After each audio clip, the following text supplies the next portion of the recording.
I agree. For these. It's good to be here. So we're going to see if DRX, they will clinch first seed. They will go the way of Fnatic. They will lock the top spot. They will lock themselves into the group stage at Worlds. If Mad Lions win, they are tie-breaking for first. 4-1 each record. Congratulations, 4-1. RNG could join them. We'll have to see, but that's Mad Lions forcing a tiebreak. If they win, the chance to take the top spot themselves, which allowed them to make the group stage of Worlds still without winning a best of 5. Yeah, that would be the dankest timeline. Yes, it would. If they managed to actually pull all of that off. But I will say, being on red side is a slight disadvantage. Currently, blue side has about a 60% win rate. I need to quickly chime in that BelVeth has been locked in. I know, this is good. Yeah, I didn't want to air trade, but it's like it's BelVeth. Yeah. So I'm kind of about it. I'm about it, especially for Elyoya. Putting him on a carry jungler, especially if Nisqy's on something that is going to be enabling and supportive, that's right in his wheelhouse. It's also a spicy proposition because my crystal ball pick'ems had BelVeth as the highest win rate champion with at least 5 games. Oh, okay. So this is a peculiar start.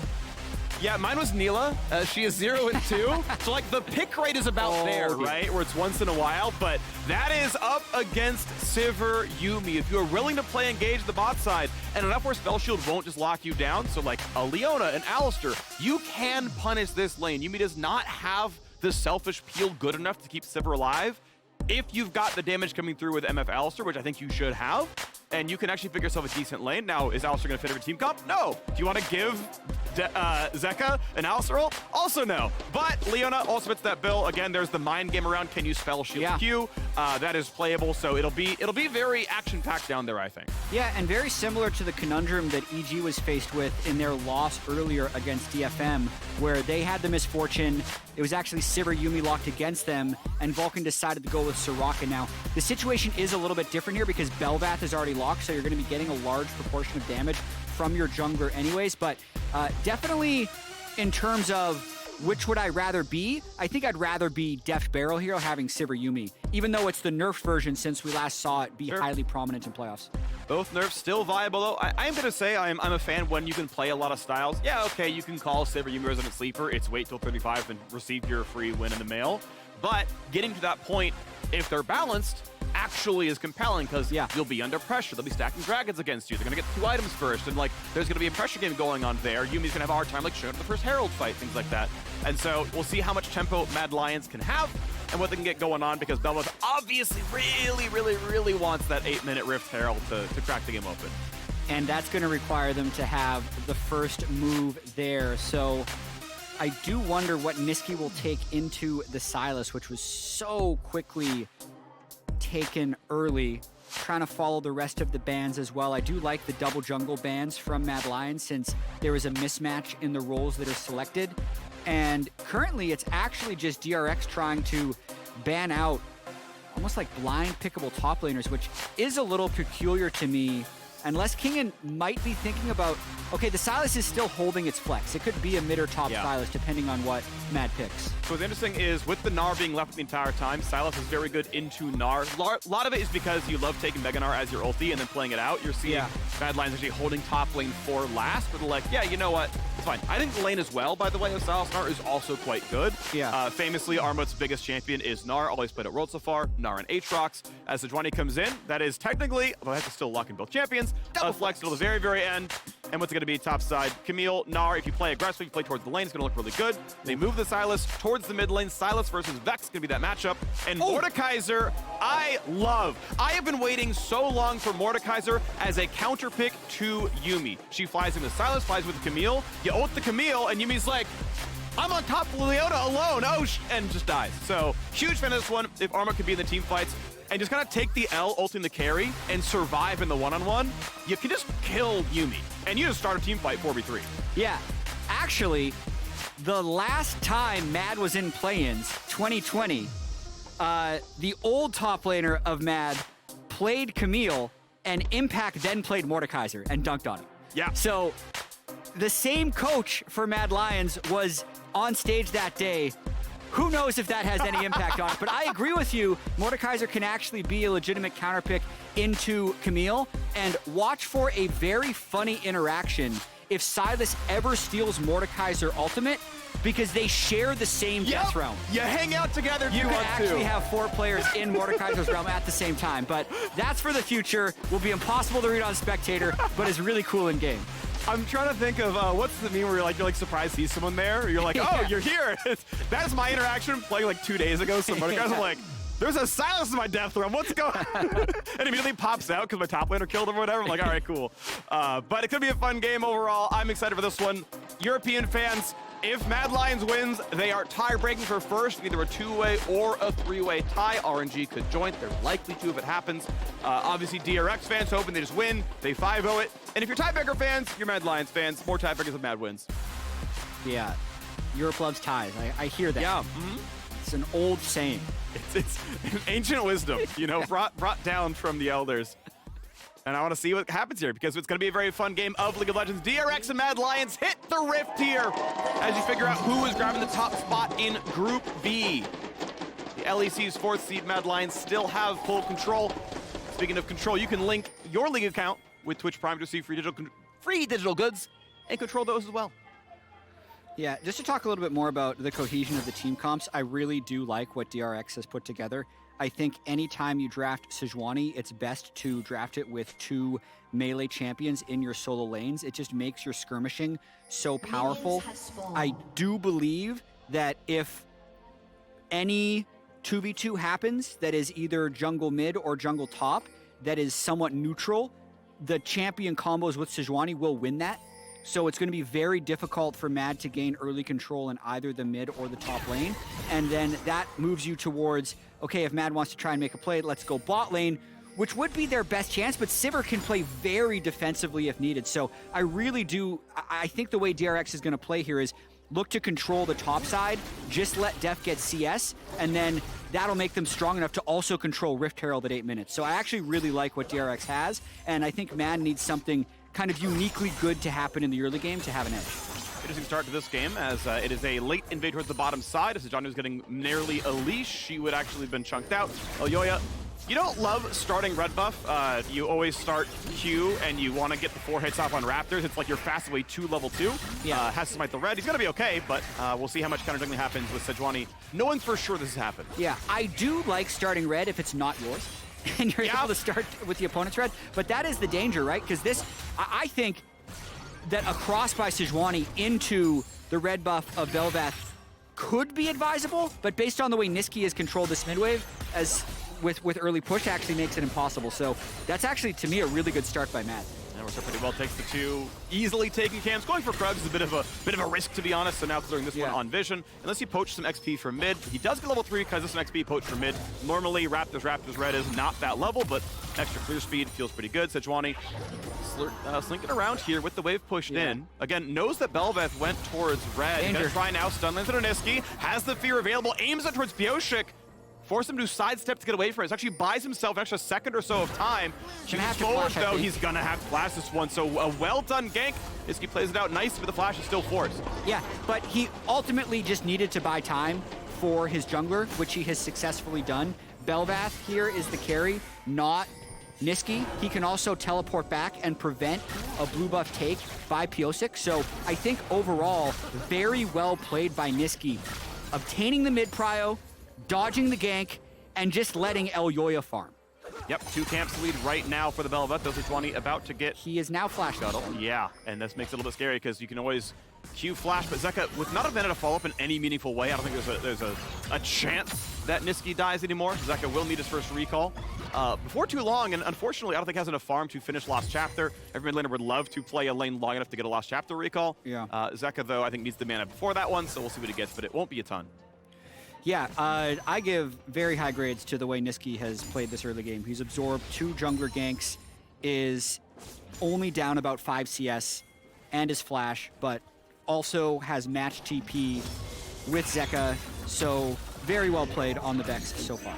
Yeah, he's given BelVeth a 3 camp lead. That's the big thing, right? It's 4 to 7 right now, and she can take her own Krug still. She can get Raptors when they respawn. That is what you want to be here on this champion. And usually does build somewhat damage. Looked at like all-time pro sets for BelVeth. There's under 100 games across all leagues. And it's usually Blade of the Ruin King, about half the time Kraken Slayer, and you go things like Death Stance. It's not like the Dead Man's Plate stuff, like the tankier version that we see like from Viego's. So yeah, it is going to be a damage champion. It is going to be a carry. and it's going to be about Elyoya being the difference maker. Yeah, double CS at the moment, even though Sejuani will quickly ramp that up since Sej has been back to base and there's still no recall yet from BelVeth. I also think, other than that, like the game has gone very much the way you would expect it to. Bot lane having push is the somewhat unexpected part since DRX really has pressure everywhere. Ooh, Unforgiven with Cleanse not heal knows that if Deft like lands a flash Q, you're flashing and hoping you don't die from something else out of Yuumi. I mean, BeryL, if BeryL's on the top, it's actually just flash Ignite, and then Q lands and you just kind of die to it. So it has to actually drop that entire wave. So Unforgiven, given a bad recall, down 8 CS, and it's going to get worse. And the question is, does DRX take a tempo recall? They should be on Noon Quiver money, even though he did a Doran's Blade start. I think he's farmed enough that he has 1,300. So this is actually a very good recall. I would like to listen to Dragon Control. I'm always a big fan of, okay, our bot lane has infinite priority. Start the Dragon stacking early. It takes half a turn of your jungle to get it. We'll see. Noon Quiver Control Ward. DRX just have infinite control of bot lane. Yeah. Freak, looking at the Bomby Cinder by Mordekaiser, I know you're a Mordekaiser enthusiast. But yeah, big one. What's your review on this is the first item? So it's the more common version. I like greedy AP builds where it's like Riley's first and they can't get away, whatever. But this allows him to say, look, if I'm just taking the carry away and making sure that I don't die, and if I take the strongest guy, let's say there's a 6-0 Sylas, like, well, I'll just tank him. We're 4-4, I live, and we come back and it's great. Yeah. And he has to QSS tax, which kills his gold lead. Right. It's like, I can just build tank and it's chill.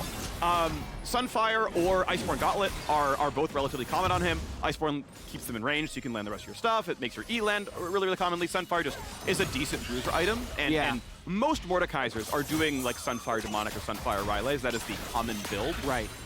So yeah, like the dude goes for here, and that's fine. It's like pretty risk averse. You're kind of chilling, and it's not a bad build by any means. Yeah, and what would you say? This would be for, like, I guess, Mordekaiser people that wanted to play him in solo queue. Great. Riftmaker first if the other team has a tank support like Nautilus. Because then you just kill that tank support at the start of every fight. So almost guaranteed. So I actually, as a Mord enthusiast, I'm a Mord jungle enthusiast primarily. And it's like, I love just taking their support because it's a guaranteed kill and it feels good. And yeah, Riftmaker, Demonic, like you just kill them really easily. But I actually started watching like GM and Challenger Mordekaiser junglers, and they like exclusively take the carry. Like there's a game where there's a 6-0 Draven, he's like, I rushed Thornmail, and I just sat through the Zhonya second and was like, win for me, everybody! Interesting. So I now know what Flowers feels like when he sees Skarner games. Because I have like 5 more minutes of Mordekaiser stories. Like, this champion is fun. Yeah, I think he actually is quite versatile. This is a very standard sort of average build. Got it. And also you can see a back-to-back red buff invade by Elyoya. So the game plan of let's get BelVeth a lot of money is so far working very well as he crosses mid lane looking for something. Knockup, good sidestep by Zeka. That would have been a little more damage. And you can see, Elyoya, if he lands the knockup, presses E, gets a couple hundred damage out of it. Doesn't get much more out of it, so off he goes. There is actually choice in BelVeth's skill order, by the way. He is doing Q-Max, which lowers the cooldown of his dash, but E-Max is very well represented as well. It is the higher damage build. Less mobility, sure, but E-Max and BelVeth is actually completely reasonable as an option. Just not what's going on here. Deft spell shields it, no movement. Yeah, interesting actually that BelVeth is starting up Rift Herald right now. It's all about the reset timing. Zeka was just back to base, and so is Pyosik, because they have no bot prio whatsoever, but they're kind of making the bet that Deft or BeryL aren't moving up, and they can just take this. I think this for a lot of reasons, actually. This is really nice. Yeah, it's not only mid-prio, which is obviously great, but Mordekaiser 1 kills Herald so fast. The passive is one of the best, like, damage caps of jungle monsters, where, you know, percent health damage is capped on jungle monsters, right? But, like, Mordekaiser is a very generous cap, so he burns that stuff really, really fast, and if the jungler does show up, just ults it, and Elyoya is guaranteed the smite. It's one of the powers of playing more top set of jungle is you can just guarantee get rid of the smite. I don't see Sejuani rushing QSS second item, or I mean certainly not first, but I doubt it second either. And just like, okay, every jungle is always ours, so we do indeed get the 2-minute Herald play, or the 8-minute Herald play, but the very early one, right? It goes to Elyoya, he's ult for him, and he's gonna pop off. And it also kind of does not play to the expectation of what I thought a Sejuani comp would be able to accomplish. Like, Pyosik was unable to get any early skirmishes with Camille Sejuani or with Sejuani Sylas to be effective, and they weren't able to take top. Like, I think usually with Sejuani double melee, you can usually control the Rift Herald, but that wasn't what happened. He was set pretty far behind by the early shenanigans of Elyoya taking his red buff twice, and wasted so much time getting Nisqy. He was just so far behind the pace that they couldn't even think of contesting. We are onto the Ruin King, into the jungle. Good flash out by Nisqy, dodged the rest of the slow as well, and a nice attempt. DRX shove a couple of ultis in there. They force a much longer cooldown, but right now in a power trap, missing 2 big teamfight power ultimates, means that Mad Lions actually probably have control over the map overall. Hold that thought though. Elyoya with ulti form says, I will take this fight, jumps in for the knockup, even with a Yuumi around, takes an ignite to his name and is like, I'm ult form BelVeth, we're chilling. Yeah, it did give a window for Unforgiven and Kaiser to push bottom finally. They've been getting really pressured under their turret, but it ends up kind of being nothing much to write home about. Yep. Small gold lead for Mad Lions, fighting for the top spot in the group. Yeah. High break with DRX, maybe RNG if they can win as well. Mad Lions looking to make that spot into the group stage happen, and off to a gold lead. Big lead for Armut. Mordekaiser into the pool. Looking at, actually, I had his stats up. Hadn't even played it all summer. Obviously not at Worlds yet either, so digs it into the pool and says, hey, this is actually the time for it. Glad to see him play it. He's doing very well. Sunfire is done. This is the very standard option as the Aegis comes across. Expecting Demonic or Riley second. Yep. You can see full tank builds if he's just there to siphon someone out. We'll see what comes out of it, though. But looking at this game, I wouldn't even mind getting rid of Sejuani, but we got to fight, of course, in the top side there, Kingen. Gonna go ahead and find his first couple of stuns. The 3v1, the fear's gonna land the damage. Should it be? There it is! First blood comes through the jungle, but the TP coming across. Big damage towards Elyoya, staying alive for now. Death Realm has been popped, so Zeka cannot get anyone useful, or Pyosik can't tell which one. I think it was a Sejuani he had grabbed based on the damage profile, and it meant that you couldn't deliver the stun, you couldn't lock anyone down. Zeka could not finish the kill. Yeah, Armut removes the synergy with Sejuani after that turret dive. Very well done. And the kill goes over to Lord Elyoya. He gets all the CS. Every move is for him. Every red buff is for him. Blade of the Ruin King completed, and free boots now in his inventory. Let's watch this one more time. You can see there'd be a temptation to try an ult right now, but you have to stop it. If you're the Mordekaiser, they get the pullback, they chain it really nicely with the CC from the Vex, and they finish that off. But then just a really nice job at the back end of this fight. Let's not let Sejuani passive allow Sylas to lock down Elyoya. Yep. He gets enough damage out that DRX does not want to chase through, and they get away with the kill. And I would guess that Zeka is Q-max on Sylas, being that he's into a ranged matchup. You can't really easily spam the melee range W. Like if you're a Kali, it's probably W-max. Yeah, so it's Q-E-max. I just looked over at your screen. So the repeatable low cooldown damage isn't there, which means Elyoya actually should feel very safe when slightly isolated, because, you know, it is a lower DPS build. It's way through its push power and whatnot. It lets you play a melee range lane, but now with the Herald being summoned up, it'll be shared across the two. You saw Kaiser backs up far enough away to not leech local gold. So all 5 plates go over. First turret, local gold goes over. Actual turret, local gold goes over. Shared between Armut and Elyoya, who are just going to be huge carries in this game. So a lot of League of Legends still has to be played for. Yes. But this is now a 2,400 gold lead for Mad Lions, who, if you look at the top of your screen, are 3-1. DRX is 4-0. Yeah. So if that 3 turned into a 4 for Mad, and the 4 stays a 4 for DRX, as Deft is maybe getting a solo kill. Next Q, a couple seconds, has to flash. Good play by Deft, able to sidestep out the ult. You knew he didn't need the health bar anymore, and yeah, honestly, even then, you just instant cleanse it and get out. So well played all sides, especially though by Deft as he gets pressure on the bottom lane, and now at half health, he's like, I'm fine against Leona. Yeah, Deft is going to be a problem. I think this is what we're learning. Yes. But if Deft is not able to carry this game, DRX will go 4-1, Mad will be 4-1. That would guarantee us at least a tiebreaker here.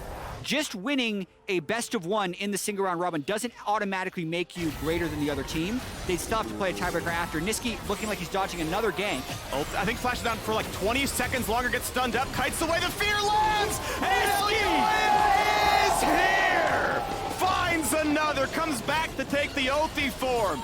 Nisqy gets bailed out by his jungler. Dude, I don't think so. I think Nisqy is smurfing this game.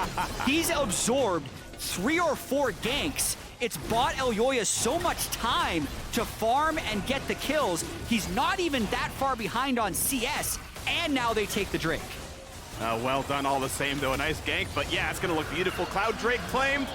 Definitely late on the dragon stacking. That is the general MO here, actually, at Worlds. Herald has been much more highly prioritized, but Really, really well done. Actually worth noting some data across play-ins so far. Obviously, a lot of biases available here because it's a bunch of single run-out best of ones, but yeah. Blue side is 60% win rate and almost always gets first heralded from their top pressure. Yeah.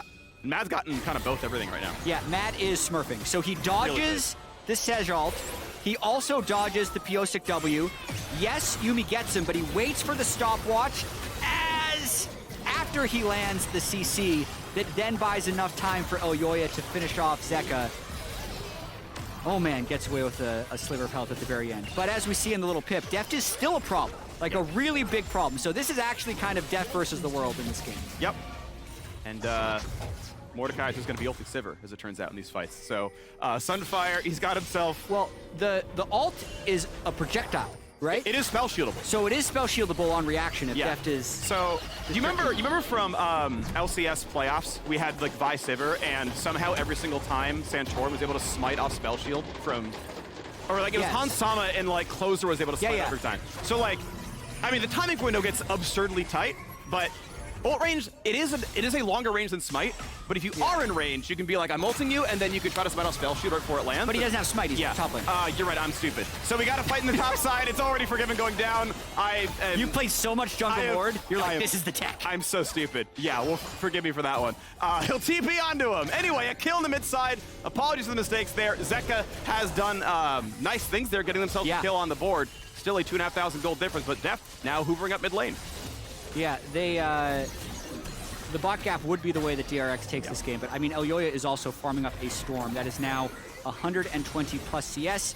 Actually gives his blue over to Nisqy, so that's the type of cooperation you love to see. Nisqy gives all of the farm to Elyoya until the blue buff is at stake, and then he's able to pass it off.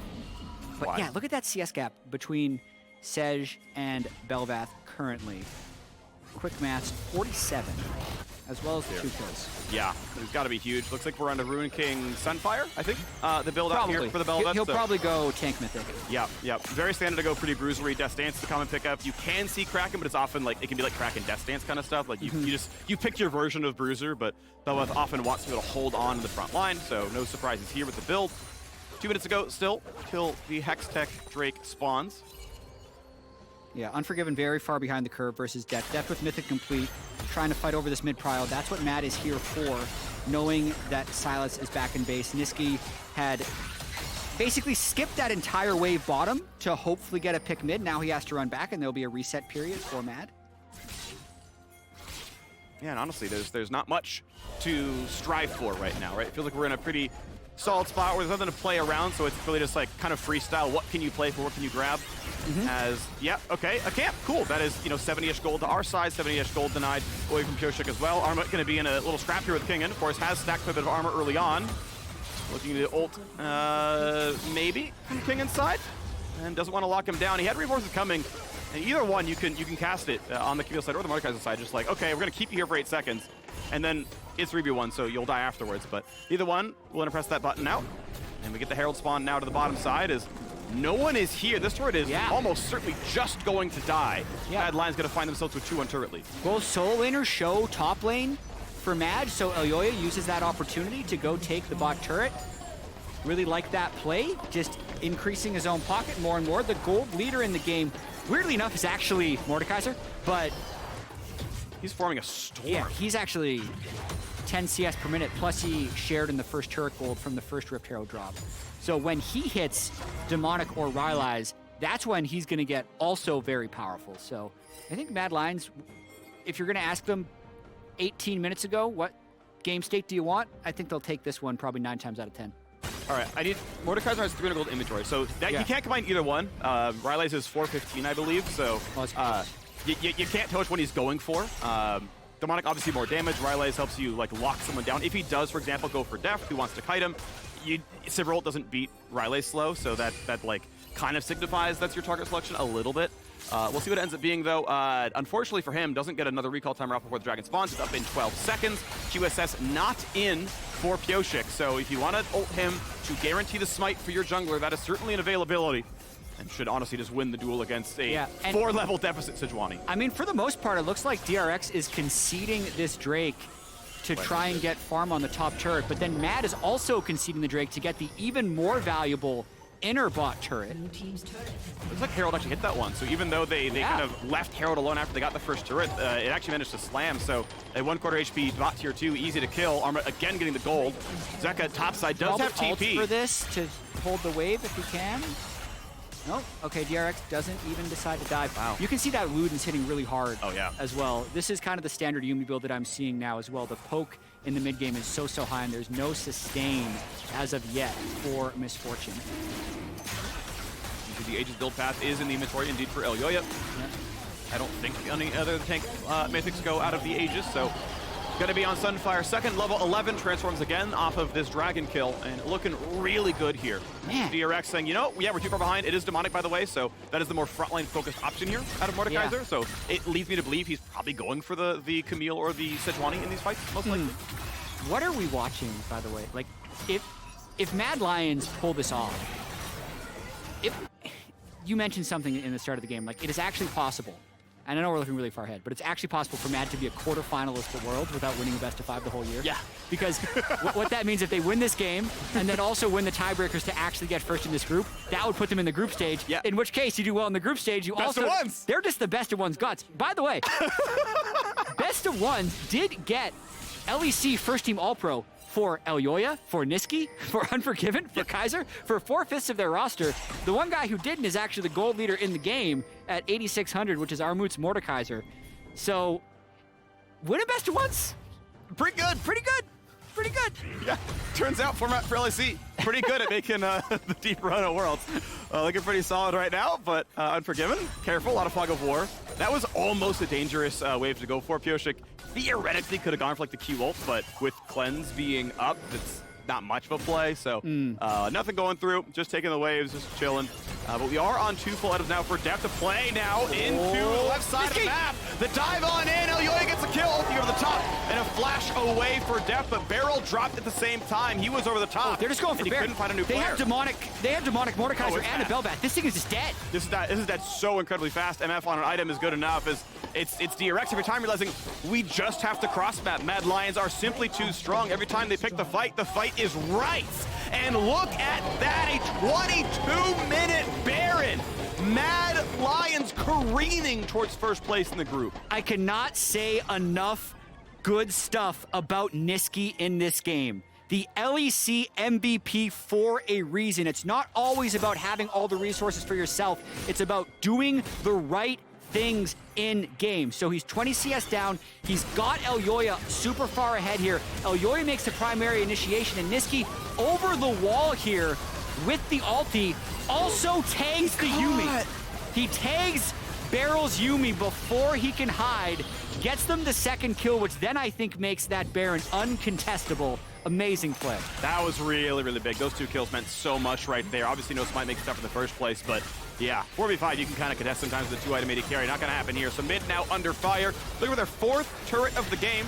Top tier 2 not to be killed just yet, but mid obviously pretty low. Armut sticking with the group to make the siege happen, but has to realize that Camille is splitting the top side. Will be poaching the Krugs down as well. So Kingen, doing what he can to get his farm back up, actually has taken over the CS lead of top lane temporarily. Yeah.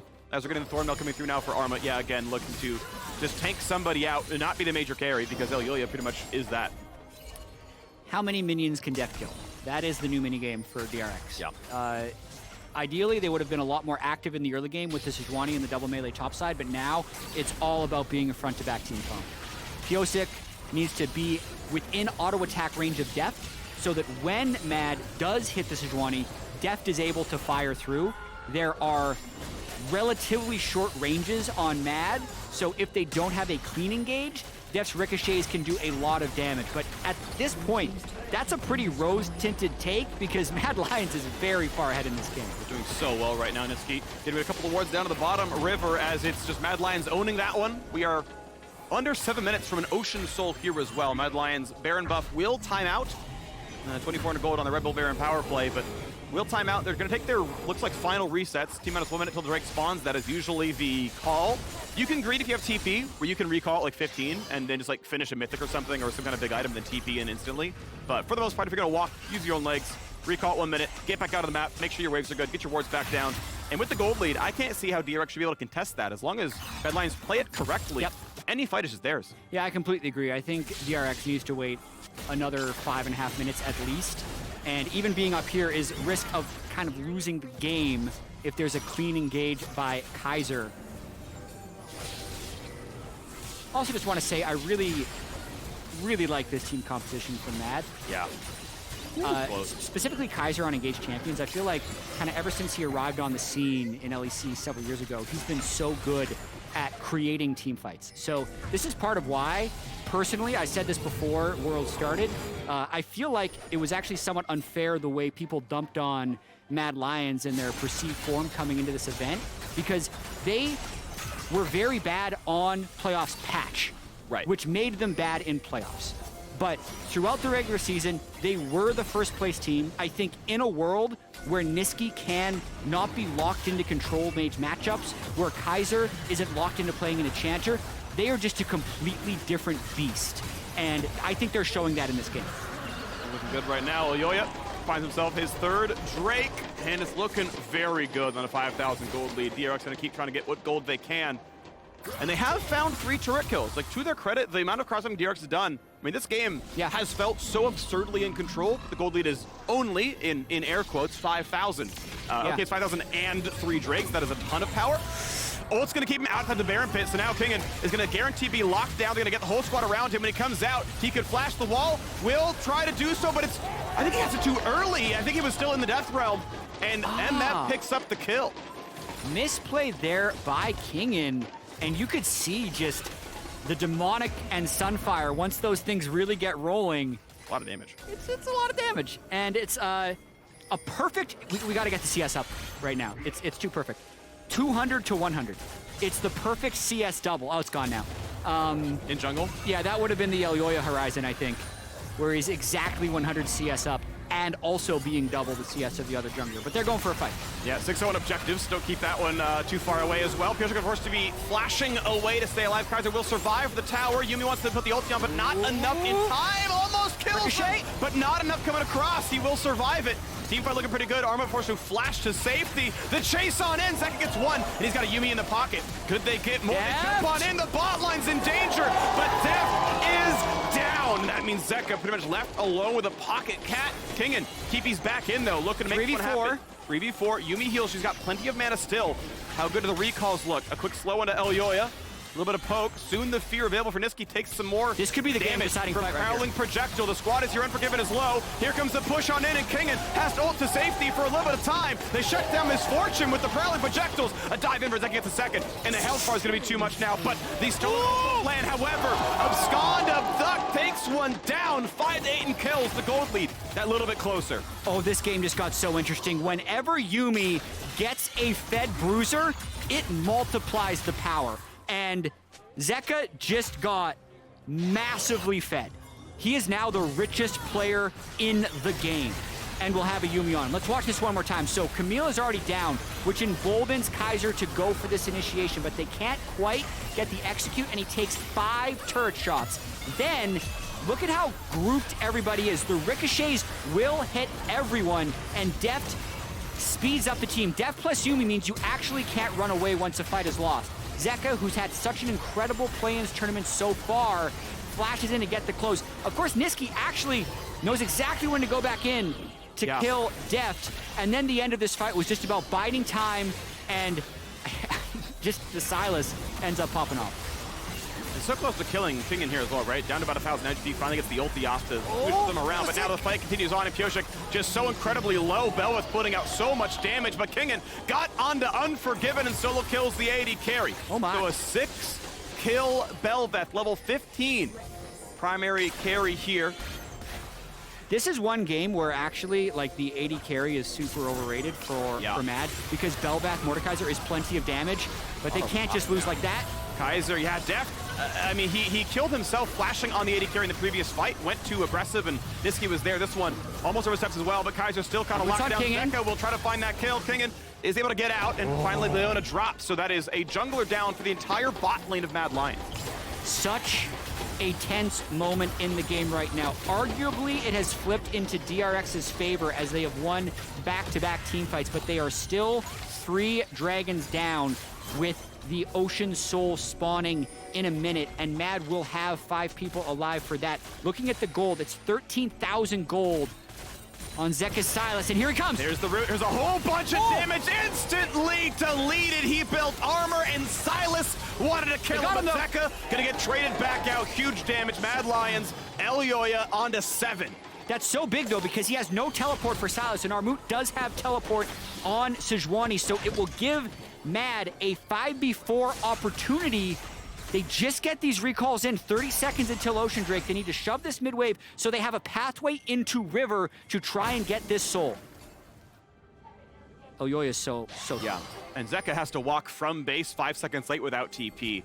If Mad Lions are paying attention, basically, this shouldn't be possible to lose. All of the gold is on one man who can't be in this fight. Mad Lions DP and Armut in 10 seconds. I think it's conceded. And then you just like ult Sejuani, who I'm pretty sure has no QSS, and you can't lose the smite fight. Like, if you play it correctly, you are guaranteed Ocean Soul. Elyoya can't take too much poke. The Yuumi poke is very strong. If Deft lands a boomerang, it's a lot. I think DRX should concede, though. Trinket spots him, yeah, and you can see Armut walks over. He's like, I'm going to play on that side of the map. Ocean Soul claimed, and now Grievous Wounds is required on somebody. Future Fire is on for BeryL. Yeah. So whenever he heals or shields a teammate, both his and their next spell will apply major Grievous Wounds, but then it's going to be back until his passive, W, is back, or his E. And it's going to be few and far between, so it will not apply to everybody unless you get a really good ulti that hits 5 on the first tick. Yeah, as of so far in this game, it's reduced 800 healing. Not bad. So it's probably going to reduce a lot more in the next fight now that Ocean Soul is there. And yeah, I think Mad Lions right now are just trying to set up at this Baron and arguably even start it, but it is, you do have to be so careful about Deft. And if I'm DRX, this is such a tense moment in the game because they want to delay Baron until they can get Death Cap on Sylas. Yeah. Ideally, they can get Infinity Edge on Sivir. If they get Death Cap on Sylas, Infinity Edge on Sivir, maybe they could be favored even against the Soul. But as of now, MAD wants to accelerate this game before those items are completed. So I like them starting this Baron right now. Again, we know that Pyosik cannot get away from the Death Realm. Zeka can actually pop one himself, so he can just like drag in Mordekaiser and let his own teammate in, and he'll win that fight every time. There's no tools for Armut to survive Sylas here, so Zeka, I think, still kind of the man of the match. All right, really keep your eyes on Nisqy right here. If he lands the Vex ultimate and gets a good fear off, that I think is enough to win the game. But if he misses, then there would be no lockdown for Deft Sivir, and he'd be able to carry. This is a win right now for DRX that they pushed MAD back onto the mid lane because it buys them time and Death Cap is completed. That's huge. That is huge. Zeka is gigantic. He is such a massive force. Control his inventory for good measure. The man to watch for sure. On the same side, Elyoya, of course, doing incredibly as well. Unforgiven, now starting up for the Baron. And it's the pressure. It's on. The damage, of course, is going to be very high if they can get everything stacked up. But Armut is playing to zone. He just ults Pyosik. They're just going to burn it. They're just going to burn down Baron. Uncontested smite. Can they get damage in time? Because the fight is coming in. Zeka dives in. Can he kill Elyoya? He comes out in time to smite it and stay alive for now. But it's going to be dangerous. 1,000 gold shutdown comes through. And it's only 3 for nothing. Unforgiven has to run away. Mordekaiser cuts the wave. But there's no way Misfortune lives. You may have got the Baron, but Zeka took your whole damn team apart as DRX go up in kills. And there are already minions at this turret and 5 alive for DRX. Freak, I think they might have just won the game. 30 seconds. There is so much time. You've got to find a way to buy it for yourself. Armut by himself can try, pop the passive, pop a stopwatch, cut a wave. I think he needs to get this wave before it reaches his Nexus turrets. That's the best chance you have at living. And it means he has to play up in about 2 seconds. He's going to take some Yuumi poke, but he needs to buy them the time. Yoinks in what he can. He can't barely get almost anything done. I don't think he even got a passive on. There's no damage being dealt. He just dies instantly. And the turrets are going to fall. Respawns come in for just as important. Kaiser, do they care? I guess they'll go back to the turrets. They'll finally kill him. And the Nexus will drop. DRX get the comeback win and secure first place. It wasn't pretty. But DRX is now undefeated in the group stage of play-in and advances to the group stage of the main event. Hats off to Mad Lions for getting the soul, having a large lead, and making this game go the distance. But that's a backbreaker for them. DRX takes the bow. They're going to group stage. Congratulations,